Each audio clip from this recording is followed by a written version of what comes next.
Assalamu alaikum.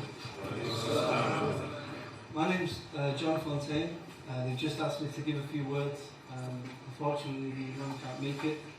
But the good thing is, you'll have free food tonight. Yeah? And I know if there's free food, you'll definitely be there, especially Pakistanis. I've just come back from Pakistan, as you can tell. Yeah?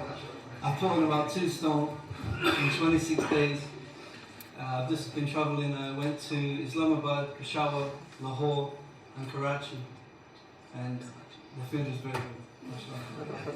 But the people are very good too. And I wondered why Pakistanis there are different from Pakistanis here. Have you noticed that? Has anyone been to Pakistan? Yeah? Pakistanis here are totally different from Pakistanis there.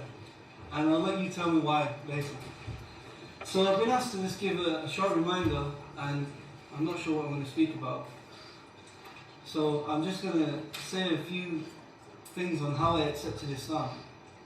And I've been a Muslim for 6 years, and some people might think, well, why have you not changed your name to a Muslim name? Is that what you're thinking? Who thinks that? Salim. Yeah, some people think, why don't change your name to a Muslim name? And the simple reason is because I don't have to. Many of the Sahaba didn't change their name. As long as it's a good name, and it's not involved in shirk or a bad word, you can keep your name when you accept Islam. And this is often a misconception many non-Muslims have, and it can sometimes be a barrier. I've met some people that believe in Islam, and they don't accept Islam because they think they have to change their name. So it's important to make sure that non-Muslims are happy, and you can tell them that they don't have to change their name and, clear up some misconceptions. So when I was growing up, I was born and raised in a Christian family, but my parents were, they went to church, but they wasn't really Christians. You might think, why would they go to church? They're not Christian, but many people actually go to church to see the best people. Because some of the best people in this country actually go to church because they have good manners, good morals. So you find good people in the church. And from a very young age, I remember that I had to write a song about God. I was asked to write a song. And my song, the chorus was Jesus and God. And I always remember the pastor, he came over and he took the piece of paper and he scribbled out the song. And he said, no, Jesus is God. Okay? So from this moment I realised that Christianity is not for me, it's not the correct religion, because my fitrah, which I know now, as Muslims we believe that everyone is born with the correct belief in the Creator. So I had this, from a very young age I had the fitrah. And many things happened, there's quite a lot of details, but from a very young age I was questioning the belief, the Christian belief in God. Because some were telling me that he's the Son of God, or God himself, that Jesus is God. So I questioned Christianity. And I remember from a very young age, maybe 5 years old, I was asking my parents which hand they wash themselves with. Yeah. So the fitrah was very active. Yeah? I was asking questions. And we see this in the stories of the Sahaba. They was asking questions about things what wasn't haram, or they was questioning things because they know that the fitrah was telling them it's not correct. And to the point, and this is quite a personal point, but I'm going to mention it anyway. I don't want anyone to get embarrassed, right? But to the point that at the age of 6 years old, I even lied to my parents, right? Because I knew that the Jews were circumcised. And I knew that the Jewish concept of Allah, the oneness of Allah, was more closer to my belief than Christianity. And I lied to my parents at the age of 6, and I got circumcised at the age of 6. This is just, I'm only telling you this story, I don't want to embarrass anyone. The brother's like, But subhanAllah, this is an important thing because we're looking for proof of the fitrah, right? Why would a 6-year-old be asking, how do you clean yourself? That he wants to be like a certain tribe or a certain nation because of this, to the extent that he's willing to sacrifice. Yeah? SubhanAllah, the fitrah is something that we should all listen to. I don't know if there's any non-Muslims in the room, Is everyone Muslim? Can you just put your hand up if you're a Muslim? Any non-Muslims? Okay. So I wanted to just point out that from a very young age I was questioning, right? I know I'm not going to speak here ever again after that. So time went on. That's just confirmed I'm not going to speak again, right? That's what you get for just putting me on the spot, right? It's Hussein's fault. So, at the age of 14, I actually became a jazz singer. And as a professional jazz singer for 6 years, I was singing on cruise ships, in jazz clubs, football stadiums, famous weddings. And I would sing at Manchester United's ground. That was my biggest gig. I did Manchester United's football ground. I did many, good events. And I was becoming quite famous, if you like, in the jazz industry. I sang with quite a lot of famous jazz singers. I was on the same bill as people like Michael Bublé, Tony Bennett, different people like that. And so I was mixing with the elite of jazz. And I was happy, but I was constantly chasing this dream. Yeah, it was just temporary happiness, where you're constantly chasing. And we find today that many people, especially non-Muslims, they're constantly chasing their dream. And we get to a point in our life where we've finished our studies, we've got to the height of our careers, and then what? People are questioning what to do, especially the non-Muslims, but even within the Muslim society as well. People are questioning what is life about. And this is why we see a lot of people lost, and they need this connection with Allah. So what happened was, this is Tino and Yusuf, always late. So, pardon? So at the age of 18, I'd saved up a lot of money and I wanted to start investing my money. So I didn't go to university because I was happy singing as a career, and I decided now I'm going to start studying diamonds. So I applied to study with De Beers, which is the biggest diamond organisation in the world, and they only train 4 people a year.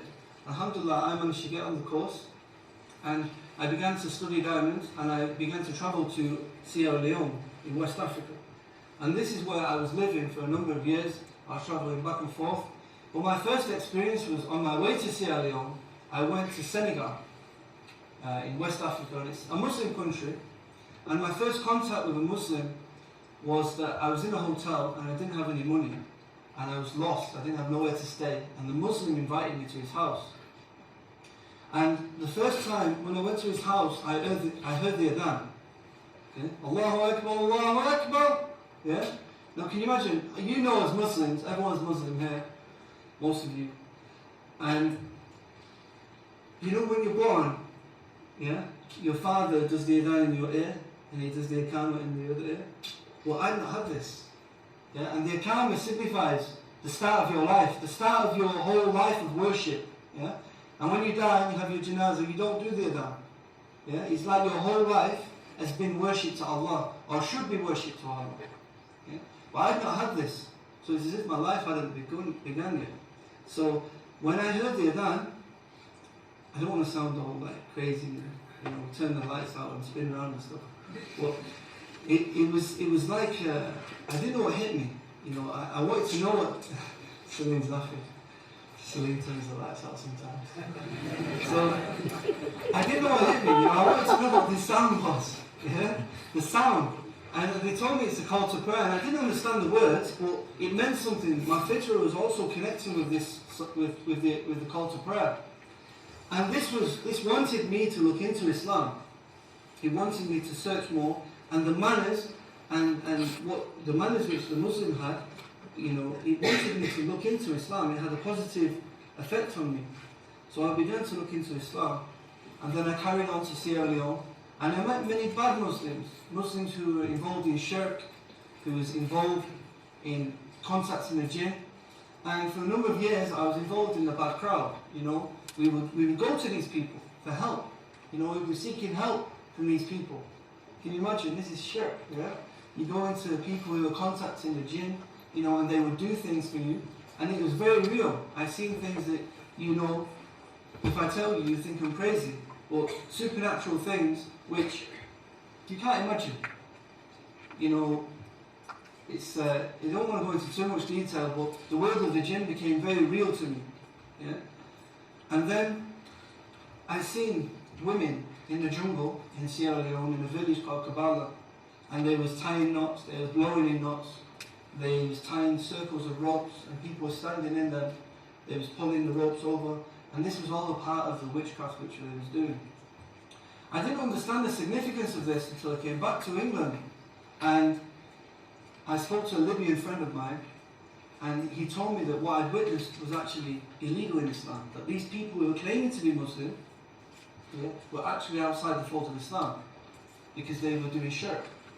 And he gave me a copy of The Fortress of the Muslim. I began to read it, and I came across Surah Falaq. You know, as far as you know what it says. It says protect you from the evil. You know, when they tie knots, they blow knots. You know, and everything that I read in Surah Falaq was what I'd seen in Africa. And my friend said that this is the protection from the evil that you've been seeing and being a part of. So this is when I started to believe that the Quran may be from the Creator, which I believed in, because my concept of Tawheed, my concept of the oneness of Allah was always there from a very young age. I always had the correct concept of Allah. Well, now I had to accept that Islam is the religion of God, the religion of this Creator which I believed in. So now I began to study, look into the Quran, and I realized when I studied more that the Quran is from the Creator. So it took a long time. I didn't want to submit to Allah at first, you know, praying 5 times a day. You know, there'll be some Muslims here what might not pray 5 times a day. And it's not easy, you know. If someone might say, you know, someone who's praying 5 times a day, they'll say it's easy. Well, I know the situation you're in, you know, the brothers and sisters, if you're not praying, it's not easy. And, you know, we have a lot of work and things to do. But if you start slowly, you can start with 1 or 2 prayers a day, 3 prayers, and build it up slowly. You know, within a week or 2, you know, you can master the salah. But I know it's not easy. But you know, try and pray. You know, this is the first step, because the shahada is one thing. You know, many people they translate the shahada as there's only one God. But it's not. It's that there's nothing worthy of worship except Allah. Yeah, it's acknowledging that Allah is worthy of worship and that He needs to be worshipped. He needs to be acknowledged. Because Shaitan believes in Allah. Shaitan believes in Allah more than us. Yeah? But he doesn't acknowledge that He's worthy of worship. That's the difference. It's acknowledging that Allah is worthy of worship and submitting to Allah. So the second form of submission is the salah. So this is something we should focus on. And then you have, you know, we know the 5 pillars, but it's a good reminder because we have the Saum, fasting, the zakat, and the Hajj. And the Hajj for me was one which I forgot about. And many people here might have forgotten about the Hajj. Who's been to Hajj? You haven't. So, quite a few brothers, yeah? Now, you know, Hajj is often one of the pillars which many Muslims forget, yeah? And Hajj is so serious, it's so seriously important, to the point that Umar ibn Khattab said that go and find the people that can afford to go to Hajj, that have not been to Hajj, and collect the jizya from them, the non-Muslim tax. He said they are not Muslim, they are not Muslim. Yeah? This is showing you the importance of Hajj. And me personally, I didn't think about Hajj. I was travelling around the world and I not actually took Hajj seriously.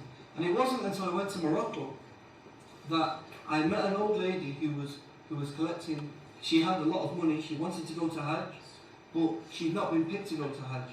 And for 20 years she'd been trying to go to Hajj, but she'd not been picked. And she was crying. And this made me think about the importance of Hajj. You know, we're from England, we have the opportunity to go to Hajj.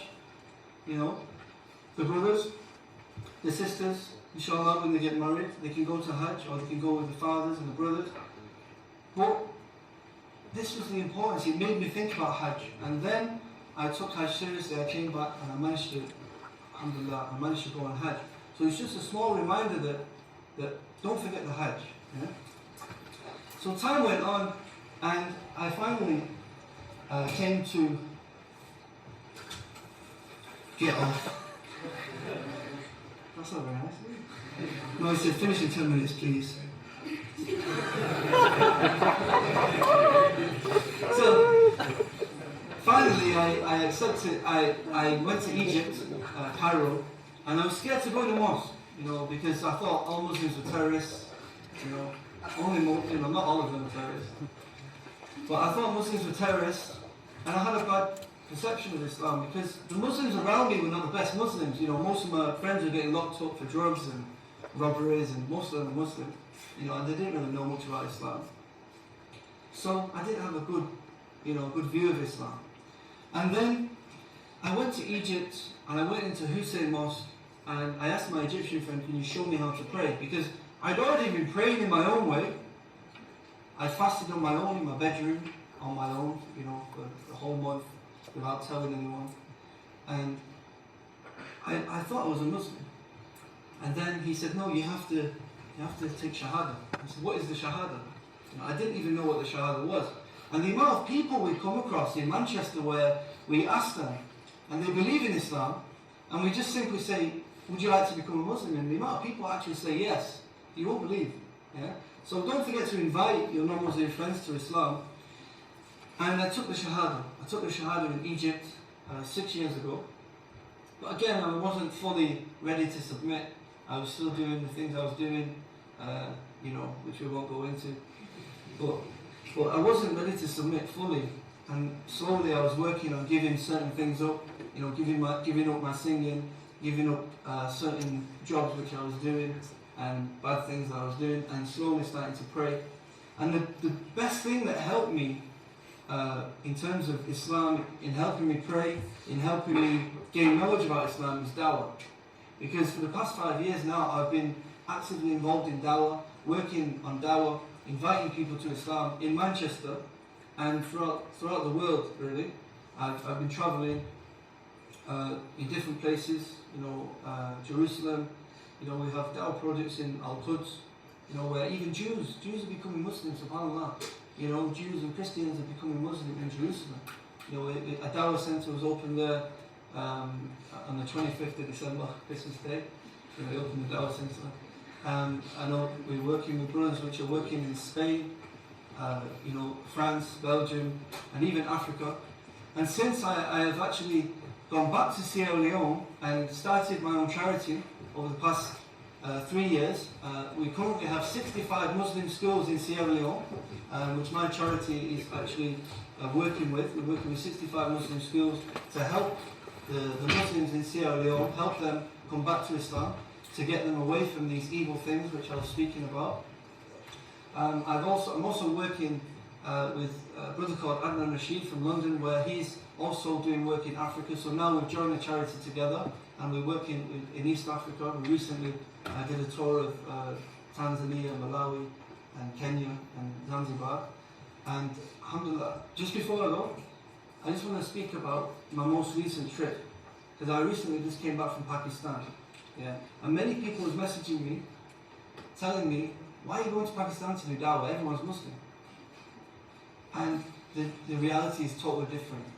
SubhanAllah, we have different sects and messing about, different sects of Islam, which need advising. Plus, the main thing is, we have a growing number of atheists.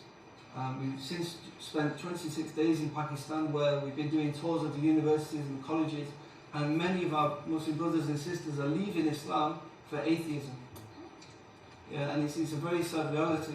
So, I encourage you to try and support the dawah in Pakistan. There's different groups we can put you in touch with to support them and encourage the dawah in Pakistan. Alhamdulillah, when I was in Pakistan, a full family of 15 Christians accepted Islam. We came into contact with Zoroastrians, fire worshippers, Hindus. There's a lot of dawah to be done in Pakistan. So, just before I finish, has anyone got any questions? Any questions? Quick question? What's the name of your charity? The charity is Volunteer Sierra Leone and the Convivencia. So we're now combining, bringing the charities together to work on the whole of Africa. So the Convivencia and Volunteer Sierra Leone. You can check out the websites and Facebook. Yeah, sure. You said yourself that you were ex-Christian, you were a Christian before. Yeah. What have you done? Do you have any books or to provide to Christians or anything like that to show that Islam is true? Yeah, I'm currently writing a book at the moment with Brother Salim. This is just some of the excerpts from the book, which is called Jesus and the Injil. You can take one, have a look at it. Because Muslims have a big misconception about the Bible. You hear many Muslims say that the Bible is a revelation of God, or it contains parts of revelation, or we believe in parts of the Bible. And this is not correct. The Prophet peace be upon him said that we don't deny what they say, but we don't confirm what they say. Okay? So when we look into the Bible, it doesn't claim to be the Torah. It doesn't claim to be the Torah what we believe, which was revealed to Prophet Musa. They have something called the Torah, okay, but it doesn't claim to be a revelation given to Musa. Same as the Zabur, they have what is called the Psalms, which is a collection of 150 poems by different authors, and the Injil. We believe in Injil, which is given to Isa, peace be upon him.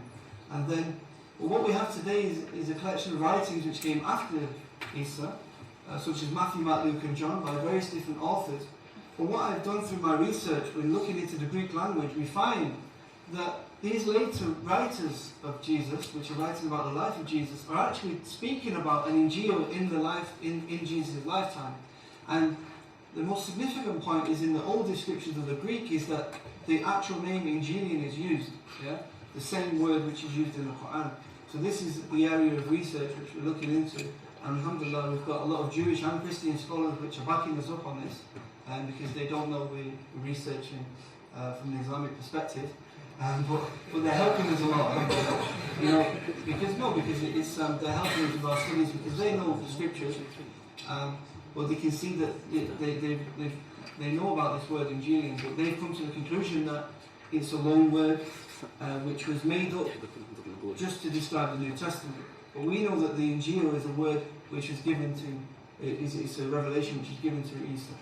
So it's quite interesting, and it helps because approaching Christians from this angle stops any of the questions, because when we can show them that they have no book, they have no holy book, they have no book from Allah, yeah, we can show them that when we can show them that the book is actually speaking of a book from Allah given to the prophets, then all the other arguments, you know, there's no point to speak about them, because we can show them that they don't have a book, they don't have a revelation. Therefore, we can join it with the Quran. We can look at the Quran, because the Quran speaks about the Injil as well as the Bible. Now we can introduce them to Islam. So it's quite an important point, and because as Muslims, we've even made the mistake of translating the word Zabur, the word Injil, into Psalms and Gospel. And this is providing a big misconception, because when we go to Africa, if we look at Sierra Leone for instance, half of the population is converted to Christianity. And when you go to Sierra Leone and you see how they're doing it, they open the Quran, they show them that the English Quran speaks about the Psalms and the Gospel, and then they give them the Psalms and the Gospel. But the Psalms and the Gospel is not the Zabur and not the Injil. Okay? These are specific revelations given to the prophets. So we've made mistakes in the translation, so we're trying to resolve this, speaking to the translators, to stop people translating the words Zabur and Injil. Because we wouldn't translate Quran. We wouldn't translate the word Quran. Any more questions? Yeah? Okay. Okay. So, Jazakum, thank you for allowing me to speak. Thanks for listening. And make sure you go to the dinner.